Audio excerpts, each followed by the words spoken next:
नमस्ते, जय श्री महाकाल। मैं दीपमाला पाटीदार आपका अपने चैनल पर स्वागत करती हूँ। आशा करती हूँ आप सब कुशल मंगल होंगे। मैं हर रोज आपके लिए शिव पुराण के नए नए अध्याय का पाठ लेकर आ रही हूँ। आशा करती हूँ आप सब इसका आनंद ले रहे होंगे। तो आइए, कल जहाँ हमने हमारी शिव पुराण को विराम दिया था, आज हम उसे वहीं से शुरू करेंगे। 20वां अध्याय, पार्थिव पूजन रूप। श्री सूत जी बोले, वेद सूत्रों की विधि से स्नान संयम करके फिर ब्रह्म यज्ञ कर पीछे तर्पण करें।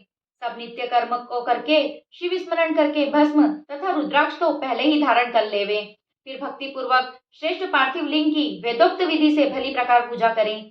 किसी नदी के तट पर, पर्वत पर, जंगल में, शिवालय या पवित्र देश में पार्थिव पूजन करना चाहिए। पवित्र देश में उत्पन्न हुई मिट्टी को प्रयत्न से लाकर सावधान हो शिवलिंग की पूजा करनी चाहिए। मृतिका को जल से शुद्ध करके धीरे धीरे उसके लिंग बनावे और नमः शिवाय इस मंत्र से पूजन सामग्री का शोधन करें। फिर भूर्सी इस मंत्र द्वारा क्षेत्र सिद्ध करें। आयुष्मान आयुष्मान द्वारा जल का संस्कार करें। नमस्ते नय रुद्र इस मंत्र से स्फटिक बंद करें। नमः शिवाय इस मंत्र से क्षेत्र की शुद्धि करें। नमः मंत्र से पंचामृत तक पोषण करें। नमोल ग्रीवाय इस मंत्र से लिंग की प्रतिष्ठा करें। एत रुद्राक्ष मंत्र से भक्ति सहित रमणीय आसन देवें। नमो महांतम इस मंत्र से आह्वान करें। याते रुद्र इस मंत्र से उद्देश्य करें, स्थिर करें। यामीशुम इस मंत्र द्वारा स्नेह सहित आधिवास करें। अशोजी इस मंत्र द्वारा देवोन्यास करके ओशोय व संपत्ति इस मंत्र द्वारा उपसंपन्न करें। नमोह नुतिलग्रीवाय इस मंत्र से मनु द्वारा पाद्य स्नान और रुद्र गायत्री द्वारा अधर्य देकर तिम्रक मंत्र द्वारा आचमन करावें। दधिक्राण इस मंत्र द्वारा दधि स्नान कराकर घृतयाव इस मंत्र द्वारा दूध स्नान करवाएं। इस तरह वेद की विधि से जो बुद्धिमान ये लोग शंकर जी का पूजन करते हैं, उनको शिव जी उत्तम फल प्रदान करते हैं। शिव के नामों से ही पार्थिव लिंग की पूजा करें, जैसे हर, महेश्वर, शंभु, शूलपाणी, पिनाकधारी, शिव, पशुपति, महादेव, गिरजापति आदि। इस क्रम से मृतिका लाकर उसमें सुगंधित द्रव्य मिलावें। फिर सोने का शोधन करके प्रतिष्ठा और आह्वान करके स्वान पूजन और क्षमा याचना करके विसर्जन करें। फिर भक्ति पूर्वक ओम नमः शिवाय मंत्र का जाप करता हुआ शिव जी का ध्यान नित्य प्रति करता रहे। इस प्रकार गुरु से देय हुए पंचाक्षरी मंत्र को विधि सहित सदैव जपता रहे। शत्रुद्रिय का पाठ करता है। हाथ में अक्षत और पुष्प लेकर श्रद्धा भक्ति सहित प्रसन्न चित्त हो इस प्रकार शंकर भगवान की प्रार्थना करें। हे मरकंड, आपके गुणों को जानने वाला, आप में चित्त को लगाने वाला मैं आपका दास हूँ। हे भूतनाथ, ऐसा जानकर मुझ पर कृपा कीजिए। हे शिव, ज्ञान से मैंने जो कुछ भी आपका पूजनादि किया है वह आपकी कृपा से सफल हो। हे गौरीश, मैं तो महापापी हूँ और आप पतित पावन हैं। ऐसा जानकर आपकी जैसी इच्छा हो वैसा करें। हे महेश्वर, मैं सर्व भाव से आपका ही दास हूँ। हे परमेश्वर, आप मेरी रक्षा करें और मुझ पर प्रसन्न होवें। इस प्रकार कहते हुए हाथ में लिए उन अक्षत और पुष्पों को शिव जी पर ऊपर चढ़ावें। फिर साष्टांग प्रणाम करके प्रदक्षिणा करें। तदंतर श्रद्धा भक्ति पूर्वक स्तुति करके देवेश का स्तवन करें। फिर विनती भाव से मधुर शब्द उच्चारण करता हुआ प्रणाम करें। तत्पश्चात आदर पूजन विसर्जन करें। 21वां अध्याय, शिवलिंग की संख्या। ऋषि बोले, हे सूत जी, शिव जी के पार्थिव लिंग की कुल कितनी संख्या है? सूत जी बोले, हे ऋषियों, पार्थिव लिंग की संख्या कामना के अनुसार कही गई है। विद्वान पुरुष प्रीति सहित 1000 पार्थिव शिव का पूजन करें। धन का इच्छुक 1500, वस्त्र की चाहने वाला 500 पार्थिव लिंगों को बनाकर पूजे। मोक्ष का इच्छुक 1 करोड़, भूमि का इच्छुक 1000, दया भाव चाहने वाला 3000, तीर्थ यात्रा की कामना करने वाला 2000 तथा इसी प्रकार जिसकी जैसी कामना हो उसके अनुसार वेदोक्त विधि से उतनी उतनी संख्या में पार्थिव लिंग की पूजा करें। पार्थिव की पूजा करोड़ों यज्ञों का फल देने वाली है और कामार्थी मनुष्य को भक्ति और मुक्ति देने वाली है। कलयुग में और लोकों में जो लिंग पूजा ही श्रेष्ठ है, उसके समान दूसरा कुछ भी नहीं है। यही शास्त्र का नियम है। भक्ति मुक्ति दाता लिंग अनेक आपत्तियों से बचाता है। इसे नित्य पूजने वाला शिव की सायुक्त मुक्ति को प्राप्त करता है। 4 उंगल ऊंचा सुंदर वेदी से युक्त लिंग को उत्तम कहा गया है, उससे आधा मध्यम और उससे आधा अधम कहा गया है। उसका कोई फल नहीं होता। विद्वान को चाहिए कि वह अन्य सब कर्म जालों को छोड़कर नित्य प्रति ही लिंग की पूजा करे, क्योंकि एक ही लिंग का अर्चन करने से संपूर्ण स्थावर जंगम पूजित हो जाता है। भवसागर से तरने का इससे सरल उपाय दूसरा कोई नहीं है। ब्राह्मण, क्षत्रिय, वैश्य, स्त्री तथा अन्य सभी जातियों को शिवलिंग की पूजा करने का अधिकार है। ब्राह्मण को वेदोक्त विधि से पूजा करनी चाहिए, अन्य विधि से नहीं। और दधीजी, गौतम आदि ब्राह्मणों के शाप से दत्त चित्त वालों एवं उनके वंशजों को, जिनकी वैदिक कर्म में श्रद्धा नहीं है तथा जो वेद स्मृति के कर्म का अनादर कर दूसरों के कर्म का आचरण करते हैं, उनके संकल्प पूरे नहीं होते। उन्हें चाहिए कि वे उसी स्थान पर त्रिकमनई अष्टमूर्ति का पूजन करें, क्योंकि पृथ्वी, जल, अग्नि, वायु, आकाश, सूर्य, चंद्र और यजमान ये 8 मूर्ति पूजनीय हैं। सर्वभव, रुद्र, उग्र, भीम, ईश्वर, महादेव, पशुपति इनकी मूर्ति बनाकर पूजा करें। देव कर्म को रात्रि में सदैव उत्तराभिमुख होकर करें।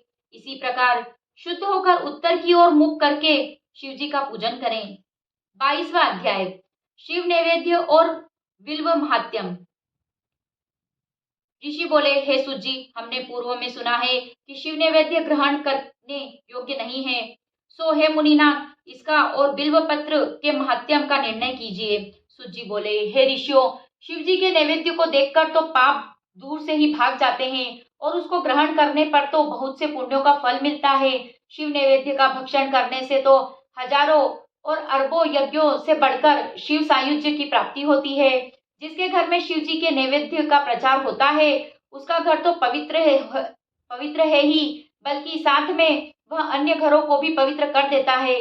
अतएव शिव नैवेद्य को घर में आया हुआ देखकर प्रसन्नता पूर्वक उसे शिरोधार्य करके शिव स्मरण करते हुए बड़े प्रयत्न से उसे भक्षण करना चाहिए, क्योंकि शिव नैवेद्य भक्षण करने से ब्रह्म हत्या 11 भी पवित्र हो जाता है। परंतु जहाँ चांडालों का अधिकार हो, वहां का महाप्रसाद भक्ति सहित भक्षण करना उचित नहीं। वोंड लिंग, सिद्ध लिंग और स्वयंभू लिंग में तथा संपूर्ण प्रतिभाओं में चांडाल का अधिकार नहीं है। हे मुनीश्वरों, लिंग के ऊपर का नैवेद्य अवश्य ही आग्रह है, किंतु जो लिंग स्पर्श से अलग है वह पवित्र है। हे ऋषियों, बिल्व महादेव जी का स्वरूप है और इसकी देवताओं ने भी बड़ी स्तुति की है। इसकी महिमा कठिनता से जानी जाती है। संसार में जितने भी पवित्र और प्रसिद्ध तीर्थ हैं, वे सब बिल्व में ही निवास करते हैं, क्योंकि बिल्व वृक्ष की जड़ में लिंग रूपी अव्यय महादेव जी का वास रहता है और पुण्यात्मा इसकी पूजा करते हैं, वह निश्चय ही शिव जी को प्राप्त होते हैं। जो बिल्व वृक्ष की जड़ में शिव जी को जल चढ़ाता है, मानो वह सब तीर्थों में स्नान कर चुका है और वह पृथ्वी पर पवित्र है। जो मनुष्य बिल्व की जड़ में गंध पुष्पादि से पूजता है, वह शिवलोक हो जाता है और उन्हें संतान तथा सुख की वृद्धि होती है। जो भक्ति सहित बिल्व की जड़ में दीपक जलाता है तथा उसकी पूजा करता है, वह सब पापों से छूट जाता है। बिल्व के वृक्ष के नीचे जो शिव भक्त को भोजन कराता है, उसे एक ब्राह्मण के जिमाने से 1 करोड़ ब्राह्मण भोजन का फल मिलता है। बिल्व वृक्ष के नीचे दूध में पका हुआ अन्न जो शिव भक्तों को देता है, वह दरिद्री नहीं होता। हे ऋषियों, प्रवृत्ति और निर्वृत्ति 2 प्रकार के मार्ग हैं। प्रवृत्ति मार्गीय पाठ पूजा करें तो मनोरथ सफल हो जाते हैं। अभिषेक के अंदर शालियंत से नैवेद्य दें, फिर घर में लिंग को संपुटित करके शुद्ध स्थान में रखें। निर्वृत्ति मार्गीय सूक्ष्म लिंग पूजा है। विभूति द्वारा पूजन कर विभूति भी निवेदित करें। पूजा करके लिंग को मस्तक पर धारण करें। आज की शिव पुराण को हम यही विराम देंगे और अब करेंगे शिव जी की आरती।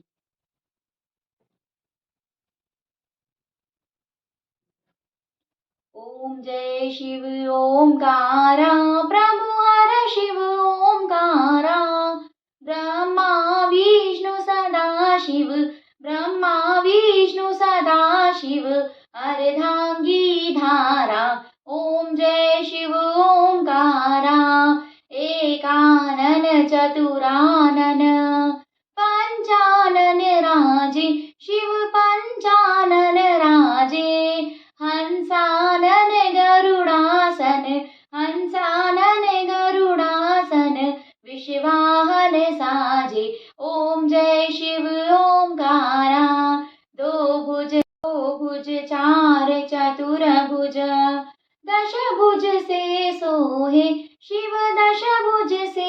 मोहे। तीनों रूप निरखता शिव जी का रूप निरखता त्रिभुवन मन मोहे।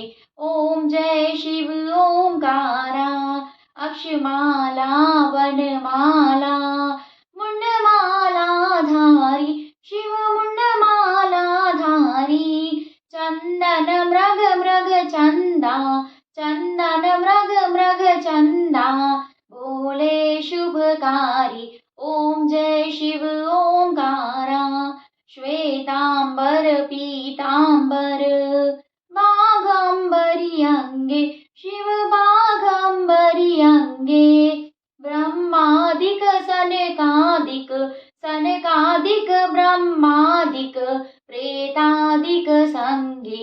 ओम जय शिव ओंकारा। करके मध्य कमंडल चक्र त्रिशूल धरता शिव चक्र त्रिशूल धरता। जग करता जग हरता दुख हरता सुख करता जग पालन करता। ओम जय शिव ओंकारा। ब्रह्मा विष्णु सदा शिव जानत अविवेका शिव जानत अविवेका। प्रणवाक्षर के मध्य प्रणवाक्षर के मध्य यह तीनों एका। ओम जय शिव ओंकारा। त्रिगुण स्वामी जी की आरती जो कोई नर गावे शिव जो कोई जन गावे। कहत शिवानंद स्वामी कहत हरा हर स्वामी मन वांछित फल पावे। ओम जय शिव ओंकारा।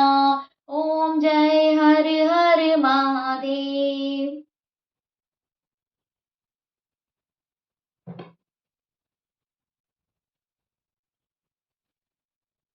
अगर आपको मेरा वीडियो पसंद आया हो तो इसे लाइक करें, शेयर करें और अगर आप मेरे चैनल पे नए हो तो इसे सब्सक्राइब जरूर करें। Bye bye. जय श्री महाकाल।